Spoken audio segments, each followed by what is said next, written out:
So today the Supreme Court is considering whether they will overturn the Defense of Marriage Act, that's Doma. So hence, all the participants have stepped into the Thunderdoma. All right, we've already been through this for 3 days.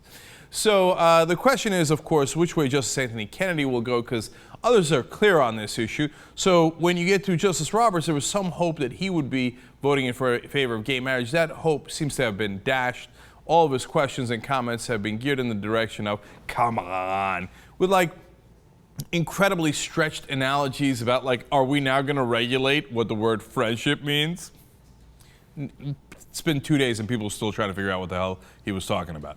So obviously we have people on the right, we have people on the left, and they're going to go where they are on this issue of gay marriage. So let's start with Justice Ginsburg. She has an interesting analogy to make about gay marriage versus, you know, civil unions, etc., where you get some of the rights but not all of the rights. They're not a question of additional benefits. I mean, they touch every aspect of life. And so you would be really diminishing what the state has said is marriage.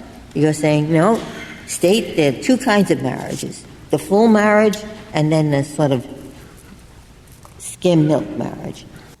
Skim-milk marriage is what she's calling it, when you don't get the 1,100 different federal rights that straight couples have, and that is denied, of course, because of Doma. Now, Justice Sotomayor has a concern about this issue as well. Let's hear her out. What gives the federal government the right to be concerned at all at what the definition of marriage is? Sort of going in a circle. You're saying we can create this special category, men and women, because the states have an interest in traditional marriage that they're trying to protect. How do you get the federal government to have the right to create categories of that type based on an interest that's not there, but based on an interest that belongs to the states? Aha! Now this is really important, because Justice Kennedy will probably be the deciding vote, concentrating on this a lot.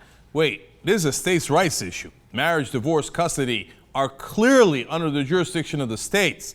It should not be a federal issue at all. So if a state says you cannot have gay marriage, well, we've got to respect that in that state, and the federal government has to respect the laws within that state. But if they say you can have gay marriage, you have to show equal respect for that. So she's really onto something there.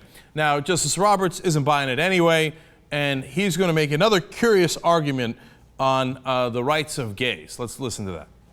As far as I can tell, political figures are falling over themselves to endorse your side of the case. You just referred to a sea change in people's understandings and values from 1996 when Doma was enacted, and I'm just trying to see where that comes from, if not from the political effectiveness of groups on your side of the case. To flip the language of the House report, Mr. Chief Justice, I think it comes from a moral understanding today that gay people are no different, and that gay married couples' relationships are not significantly different than the relationships of straight married couples. Basically, you have Justice Roberts saying there, I mean, what's the big deal? You guys have some political clout now.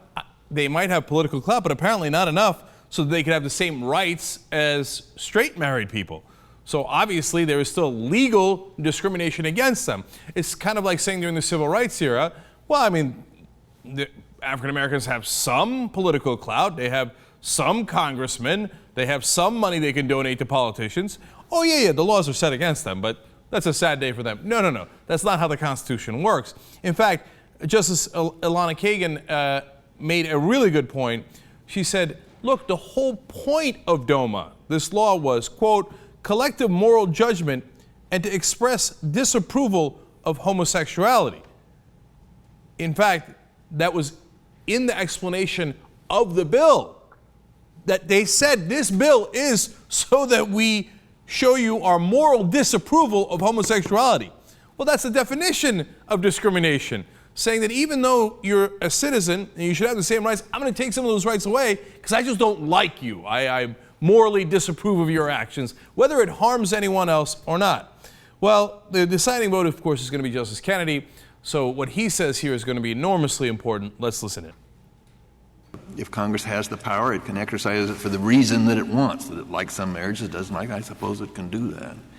But when it has 1,100 laws, which in our society. It means that the federal government is intertwined with the citizens' day-to-day life. You are at real risk of running in conflict with what has always been thought to be the essence of the state police power, which is to regulate marriage, divorce, custody.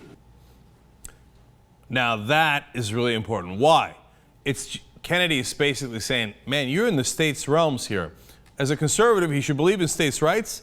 And interestingly, out of the 5 conservatives, he seems to be the only one that is not being hypocritical here, saying, yeah, I'm a conservative. I believe in state rights. And the federal government should not be in this business at all. That seems to indicate he's going to rule that Doma is unconstitutional. He also said Doma was only helping states if they do what we want them to do. But that's, of course, not the role of the federal government. They're saying, hey, you know what, we get to pick which states' laws that we like and don't like and enforce accordingly.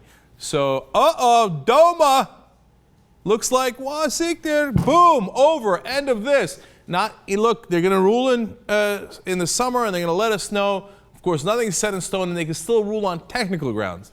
But it would be very surprising right now if at least Edie Windsor, who is suing in this case, didn't win. Because even if it's ruled on very narrow technical grounds, she would still win because the lower courts ruled in her favor.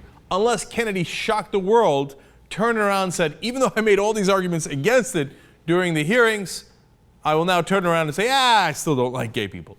But that's not likely from Kennedy. Kennedy was also the deciding vote in Lawrence v. Texas, which decriminalized homosexuality in the first place.